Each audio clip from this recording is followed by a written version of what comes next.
Hello tout le monde, j'espère que vous allez bien. Aujourd'hui on se retrouve dans une nouvelle vidéo pour que je vous fasse un make-up. Ça fait longtemps que j'ai pas fait de make-up sur ma chaîne.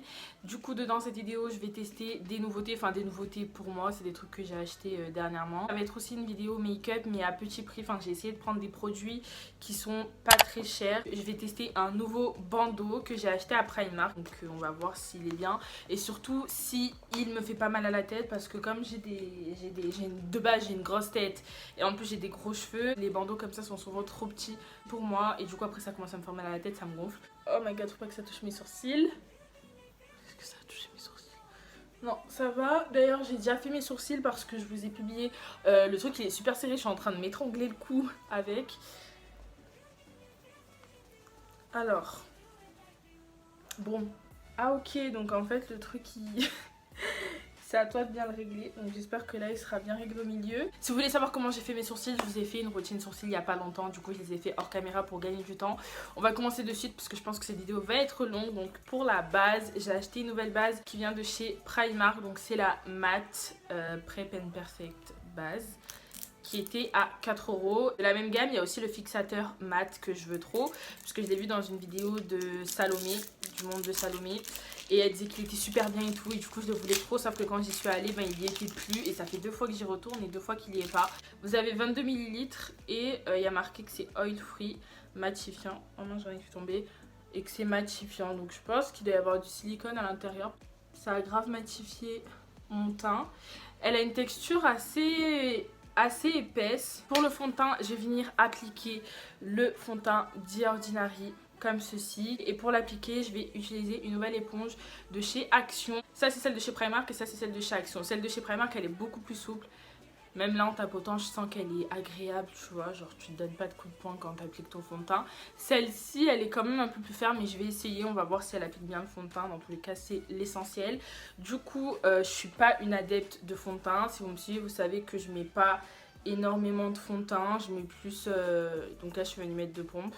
Je mets plus que de l'anti-cerne parce que voilà, je trouve pas que j'ai besoin de mettre de fond de teint. J'aime pas, je suis pas fan. Après, j'en porte, mais c'est pas le produit que j'aime le plus dans le make-up. Je viens prélever ça et je vais venir tapoter. Donc pour l'instant, ça va. L'éponge, c'est pas catastrophique. J'ai connu des éponges plus pires. Par exemple, les anciennes éponges de chez Primark, c'était une calamité. La teinte, franchement, ça va. C'est un petit peu trop jaune pour moi.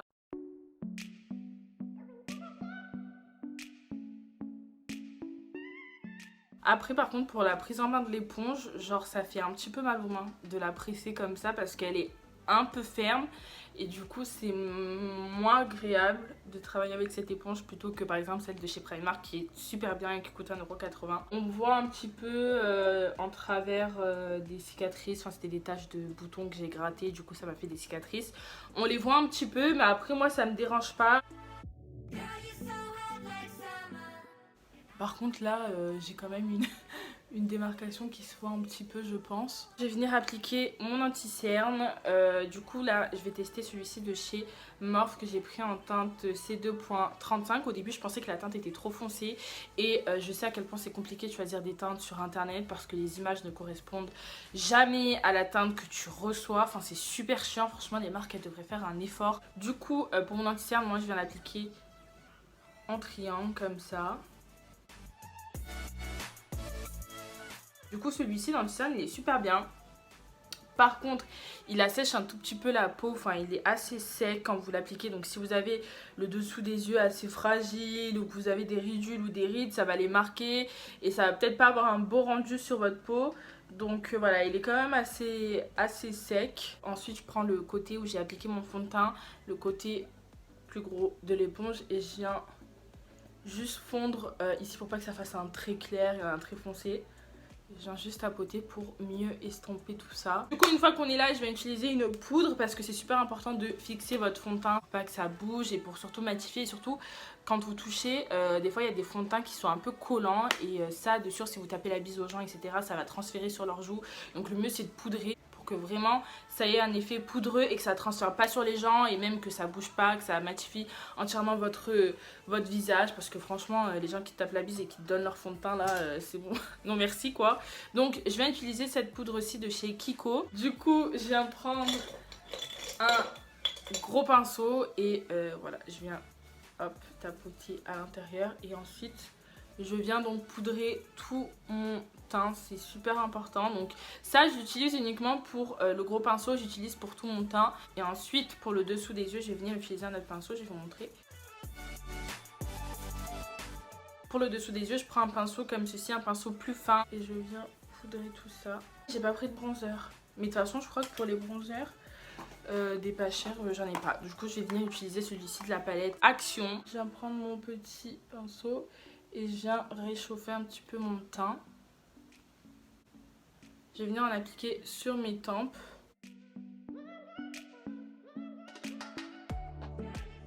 On va passer aux yeux et en premier je vais commencer par cette base-ci de chez Makeup Revolution. Donc c'est la Cut Crease Canvas et elle est comme ceci. Donc elle est assez claire. On va venir tester ce qu'elle vaut et les bases c'est super important si vous voulez que vos fards ressortent mieux. Ça change vraiment la donne. Avant j'étais pas une fille qui mettait de base quand je me maquillais. J'ai commencé à me maquiller, je mettais pas de base sur mes yeux.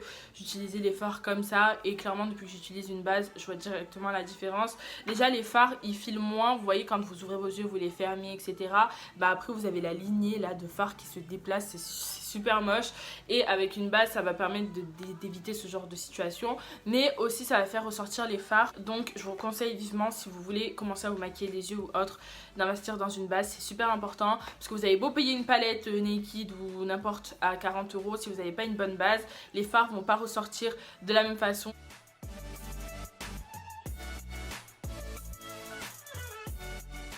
Du coup, une fois qu'on a appliqué sa base, je vais venir prendre ma palette de chez Morphe, donc la 3503 dont je vous avais parlé dans mon unboxing make-up. Je pense que je vais faire quelque chose d'orangé parce que j'avais envie, et puis même une personne sur Instagram, j'avais demandé quelle vidéo make-up vous voulez voir sur ma chaîne et elle avait dit qu'elle aimerait un make-up orangé. Du coup, bah, je vais faire un make-up orangé.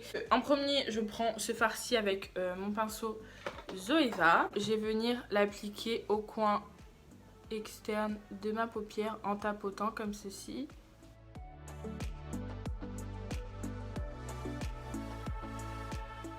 Du coup je viens vraiment l'appliquer dans mon coin externe et je viens remonter un petit peu jusqu'au milieu de ma paupière. J'essaie de pas trop en mettre sur ma paupière mobile, de laisser cet espace vide. Ok, là je vais venir prendre un autre pinceau et je vais venir prendre le fard rose de la palette qui est juste ici. Hop. Et je vais venir l'appliquer ici. Donc je commence à partir de là où j'ai stoppé le fard orangé au milieu et je viens descendre jusqu'au coin interne de mon œil. Donc quand vous voulez vous maquiller les yeux, prenez votre temps, franchement n'essayez pas d'aller trop vite parce que plus on va vite et plus on fait n'importe quoi. Donc le mieux c'est de vraiment prendre votre temps et d'y aller petit à petit. Je veille bien à dégrader les deux couleurs là. Donc vous voyez j'ai arrêté l'orange ici et j'ai commencé le rose ici. Du coup il faut dégrader les deux côtés. Donc là c'est assez simple parce que les couleurs se ressemblent un petit peu. Quand vous avez fini de poser vos couleurs, il faut surtout dégrader à ce niveau là pour pas que ça fasse, vous voyez là ça fait un trait net. Il faut essayer de fondre un maximum, donc soit vous prenez un fard de couleur beige ou soit vous prenez une couleur un petit peu plus claire pour venir estomper. Et donc je vais venir prendre le fard que je vous ai dit qui est celui-ci. Donc là je vais bien à venir dégrader vraiment de partout. Donc je commence par là ici, ensuite je monte petit à petit, je dégrade bien de partout pour vraiment que c'est un effet fondu et que ce soit joli. Je pense que là vous voyez la différence entre les deux côtés. Ce côté ben ça fait net quoi, ça fait un trait, c'est pas dégradé, c'est pas super fondu. Après c'est qu'il y en a qui aiment bien ce genre de make-up. Tout dépend, franchement dans le make-up il n'y a pas de règle, c'est vraiment à vous de voir ce que vous voulez faire, vous faites ce que vous voulez, c'est à vous de vous éclater comme vous voulez avec vos palettes, vos pinceaux, si vous avez envie de laisser votre maquillage comme ça vous le faites.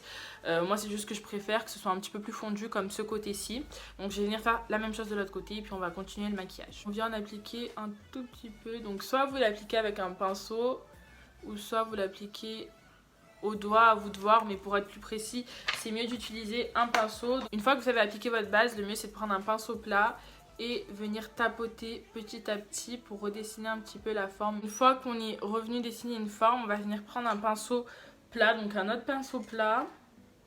Moi j'ai utilisé ce pinceau plat, c'était un pinceau de chez Kiko qui était sorti il y a longtemps, donc je pense pas que vous pourrez le retrouver. Du coup, pour le centre, je vais venir du coup appliquer, je pense que je vais venir appliquer celui-ci qui est un orangé assez clair. Je viens l'appliquer sur toute la partie blanche qu'on a tracée. Du coup, j'applique mon fard en tapotant pour pas qu'il y ait de chute et pour pas que tout tombe. Je prends vraiment mon temps. Hop, je tapote. Donc là, ça va, les fards de la palette ne sont pas hyper poudreux. Enfin, ils sont poudreux, mais ils font pas de chute. Donc c'est bien. J'aime beaucoup. Et les fards irisés se travaillent super bien. Du coup, là, je viens compléter la totalité de la forme que j'ai tracée avec ma base. Je vais venir prendre ce pinceau-ci. Il faut un pinceau assez petit. Je vais commencer par appliquer le orangé que j'ai appliqué ici. Et à la fin, je vais appliquer le rose. Ça va être super simple. Donc pour le ras de cils, moi je vous recommande de le descendre un petit peu pour qu'il soit voyant. J'utilise le même pinceau, je vais juste venir le frotter sur une serviette. Avec le même pinceau, utilisez le rose que j'ai utilisé au début, comme ceci. Et on va venir continuer notre forme. Donc hop, je viens l'appliquer petit à petit. Et en fait pour le ras de cils, plus vous allez vous rapprocher du centre et plus il va falloir remonter votre pinceau. C'est-à-dire que là vous commencez assez bas et quand, voilà, je vais vous montrer. Quand vous commencez ici, vous commencez assez bas et plus vous vous rapprochez, plus vous montez votre pinceau pour que ça s'affine au niveau du coin interne. C'est beaucoup plus joli. On va venir passer au coin interne parce que le coin interne c'est ça, il faut surtout pas l'oublier. Du coup pour ça j'avais envie d'ajouter des paillettes. Alors je vais vous les montrer. J'ai commandé pas mal de paillettes, hein. Ça c'est une partie des paillettes que j'ai commandées sur Evil Cosmetics. Si vous recherchez des paillettes pour vos make-up pas chères, allez sur ce site parce que en fait au bout de 6 articles mis dans votre panier, elles passent à moins 50% et de base elles sont à 1€, un livre 99, donc au final vous les payez 70 centimes, quelque chose comme ça. Du coup j'en ai profité, j'en ai pris pas mal. Moi celle que je vais venir prendre c'est les blanches. Avec ça je vais venir appliquer une base parce qu'il faut toujours appliquer une base avant d'appliquer vos paillettes pour que ça accroche mieux. Donc moi c'est la base de chez Evil Cosmetics. Je l'ai jamais testée donc j'espère qu'elle va être bien. Je vais venir en prendre un tout petit peu et avec un pinceau tapoter la matière dans mon coin interne. Donc un tout petit peu. Hop hop hop. Pareil de l'autre côté. Je viens tapoter un petit peu la matière. Et pour votre coin interne, ce qui est important c'est de rester dans cette zone là, de ne pas trop s'écarter. Tout dépend après, hein. Moi je vous donne mes conseils, ce que j'aime bien faire sur moi, mais après c'est à vous de voir ce que vous aimez. Et ensuite avec le même pinceau je vais venir prélever des paillettes, donc ça c'est super chiant parce que ça en fout toujours de partout. J'en prélève un petit peu avec le même pinceau. Hop, environ ça de paillettes. Je viens poser le pot parce que sinon je vais faire une bêtise. Et ensuite je vais venir tapoter sur l'endroit où j'ai mis la genre de colle. Donc là c'est vraiment un travail assez subtil qu'il faut faire. Il faut vraiment tapoter petit à petit. Et j'adore, elles sont trop belles. Elles sont trop belles. Oh je les adore ces paillettes. Elles sont vraiment trop belles. Bref, je vais venir faire la même chose de l'autre côté. Pour le liner, j'utilise un de chez Sephora. C'est le...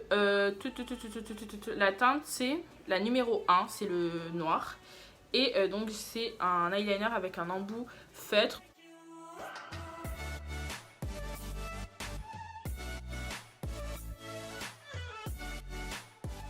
On va passer aux faux cils. Je vous avais fait une vidéo où je vous montrais comment poser vos faux cils. Clairement je pense que je vais vous en refaire une parce que la qualité de cette vidéo ne me plaît pas. Genre j'ose même pas la regarder pour vous dire. Donc je vous en referai une, mais pour l'instant je vais venir appliquer des faux cils. Alors ce sera ces faux cils-ci de chez Primark. J'ai enlevé le packaging, du coup j'ai pas la référence. J'essaierai de vous la chercher pour vous la mettre sur l'écran. Ils sont à 1,50 €. Les faux cils Primark font partie de mes faux cils préférés, genre je les aime trop, ils sont vraiment bien, ils sont pas chers et ils sont de bonne qualité. Du coup je vais venir les coller avec cette colle duo, donc c'est une nouvelle colle, je l'ai jamais essayé. Moi je prenais cette colle-ci. Cette colle-ci, donc c'est la Andrea. C'est en fait la colle qui est vendue chez Sephora au stand Make Up Forever. C'est la colle que les make-up artistes de chez Make Up Forever utilisent et elle est vraiment génialissime. Genre je l'aime trop. Par contre il me semble qu'elle coûte un bras. C'était ma soeur qui me l'avait offert pour mon anniversaire l'an dernier. Du coup là je vais venir utiliser celle-ci de la marque Duo avec un applicateur. Donc c'est beaucoup plus pratique. On va voir si elle est bien ou pas. Donc pour ces faux cils, je sais pas si vous avez vu mais ils sont beaucoup plus fournis à la fin. Donc j'espère que ça va me plaire. Vraiment j'adore. Je suis fan, mais je suis très fan là, de ce make-up. Je vous recommande d'acheter comme crayon pour vos yeux. C'est un crayon noir et un crayon beige. Comme ça, quand vous faites des maquillages colorés comme celui-ci ou autre, vous pouvez appliquer un crayon beige, ça ira avec tout. Et quand vous faites des smokies ou des maquillages, vous avez envie de mettre un crayon noir, ben vous utilisez votre crayon noir. Mais c'est les deux crayons, on va dire, que je vous recommanderais d'avoir si vous voulez commencer à vous maquiller. Et je vais venir l'appliquer. Donc, voilà. Alors... hop. On vient prendre notre mascara et on va venir faire le ras de cils. Hop hop hop. Le ras de cils, que ce soit avec les fards à paupières ou avec le mascara, c'est une étape obligatoire. On va passer au blush, donc du coup je pense que le blush Yves Rocher ira très bien avec mon make-up. C'est un blush rosé limite bordeaux qui est assez foncé, mais bon je vais venir l'appliquer parce que j'ai envie de quelque chose d'assez bordeaux aujourd'hui. Du coup hop, je tapote un petit peu et je pense qu'il ira très bien avec le make-up des yeux. Je vais appliquer quelque chose de doré. Donc je vais venir prendre cet highlighter-ci de chez Makeup Revolution Pro. Je vous mettrai bien sûr tous les liens des produits que j'ai utilisés en barre d'infos. J'aime bien utiliser un pinceau comme ça, un petit pinceau pour que ce soit beaucoup plus précis. Et en fait je viens tapoter un petit peu, j'effleure ma peau et hop, j'applique l'highlighter vraiment de façon très précise. Donc l'highlighter c'est quelque chose qui va venir illuminer votre teint et vraiment refléter la lumière. Vous voyez, là ça reflète la lumière quand je bouge comme ça. Donc ça aussi c'est une étape facultative, hein. Je sais qu'il y a beaucoup de filles qui se mettent pas d'highlighter ou qui aiment pas ça. Libre à vous, si vous avez envie d'illuminer un petit peu votre visage, hop, bah, appliquez-le comme moi je l'applique. Donc j'en mets sur le nez.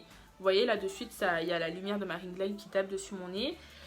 Pareil de l'autre côté, hop, petit à petit. Et surtout de prendre votre temps, si vous utilisez un pinceau aussi fin, prenez votre temps pour vraiment bien dégrader et pas que ça fasse une ligne, vous voyez, une ligne blanche ou une ligne de paillettes et tout. En fait, pour les fixateurs, tout dépend de ce que vous voulez. Si vous allez être resté maquillé pendant longtemps, prenez un fixateur, un vrai fixateur. Si vous voulez juste mélanger les matières, et vous voyez quand vous poudrez votre teint, des fois ça fait un effet un peu poudreux, un peu farineux sur votre visage. Vous pouvez appliquer une brume, n'importe laquelle, une brume d'eau ou même les brumisateurs d'eau. Là, je vous avais montré ça dans une vidéo, il me semble. Comme ça, là. Vous pouvez prendre ça juste pour venir vraiment mélanger les matières entre elles et pas vraiment fixer votre maquillage. Par contre, si vous voulez quelque chose qui tienne dans le temps, là, il faudra vraiment mettre un fixateur.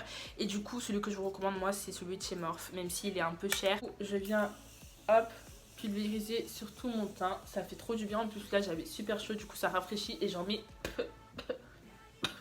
Attendez. J'en mets pas mal. Il faut que vous sentiez les gouttes. D'après Marion Camélon, ce qu'elle a dit, il faut que votre visage soit humide. On va passer aux lèvres. Et pour les lèvres, j'avais envie de faire plaisir à mon copain qui m'a offert ce rouge à lèvres que je ne porte jamais. Je vais venir prendre... Alors, il est là. Un crayon, donc c'est le 534 de chez Kiko. Oh non, j'ai la ligne là. Non, mais c'est n'importe quoi, ça c'est parce que j'ai trop parlé. Vous voyez la ligne des profs de sport là, quand ils te parlent avec leur bave là, qui se mettent sur leur bouche. Pareil, j'ai la même ligne.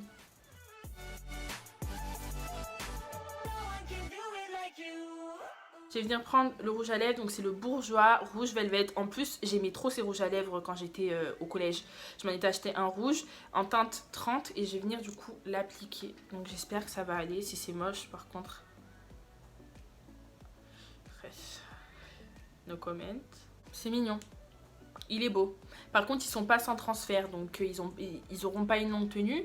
Mais il est beau avec un dégradé, avec un contour de lèvres au crayon un petit peu plus foncé. C'est joli. J'aime bien. Je vais venir quand même rajouter du gloss par-dessus. Donc je vais prendre ce gloss-ci de chez Morphe qui va peut-être le foncer un petit peu, mais ce sera pas plus mal.